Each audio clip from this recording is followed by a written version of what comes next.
రమేష్, మణిపూర్లో ఇంతకాలంగా ఘర్షణలు ఎందుకు జరుగుతున్నాయో తెలుసా? అది ఒక్క కారణం వల్ల కాదు. భూమి హక్కులు, జాతి విభజన, చారిత్రక వలసలు ఇవి అన్నీ కలిసి ఈ సమస్యను క్లిష్టంగా మార్చాయి. అక్కడి జనాభా పరిస్థితి ఎలా ఉంది? మణిపూర్లో కేవలం 10% మాత్రమే ఉన్న లోయ ప్రాంతంలో మెజారిటీ అయిన మేటీలు నివసిస్తారు. మిగిలిన 90% కొండ ప్రాంతాల్లో నాగా, కుకీ వంటి గిరిజన తెగలు ఉంటారు. భూమి విషయంలో వివాదం ఎందుకొచ్చింది? 1960 చట్టం ప్రకారం మేటీలు కొండ ప్రాంతాల్లో భూమి కొనలేరు, కానీ గిరిజన తెగలు లోయ ప్రాంతంలో భూమి కొనుగోలు చేయొచ్చు. ఈ అసమానతపై చాలా కాలంగా చర్చ కొనసాగుతోంది. మరి మయన్మార్కు దీంతో సంబంధం ఏమిటి? చారిత్రంగా కుకీలు మయన్మార్ నుంచి వచ్చి మణిపూర్లో స్థిరపడ్డారు. ప్రస్తుతం జరుగుతున్న అక్రమ వలసలు, అటవీ భూముల ఆక్రమణ, ఓపియం సాగు వంటి ఆరోపణలు స్థానిక వర్గాల్లో ఉద్రిక్తతను మరింత పెంచాయి. 2023 సంవత్సరాల్లో హింస ఎందుకు ఒక్కసారిగా పెరిగింది? మేటీలను ఎస్టీ జాబితాలో చేర్చే అంశాన్ని పరిశీలించాలని హైకోర్టు ఇచ్చిన ఆదేశం తర్వాత ఉద్రిక్తతలు తీవ్రమయ్యాయి. అనంతరం హింస, మానవ హక్కుల ఉల్లంఘనల ఆరోపణలు, రాజకీయ అస్థిరత చోటు చేసుకున్నాయి.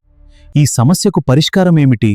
నిపుణులు సూచిస్తున్నదేమిటంటే హింసాత్మక గ్రూపులను నిరాయుధీకరించడం, అక్రమ వలసలను అరికట్టేందుకు సరిహద్దు భద్రతను బలోపేతం చేయడం, అలాగే అన్ని వర్గాల మధ్య పారదర్శక శాంతి చర్చలు జరపడం.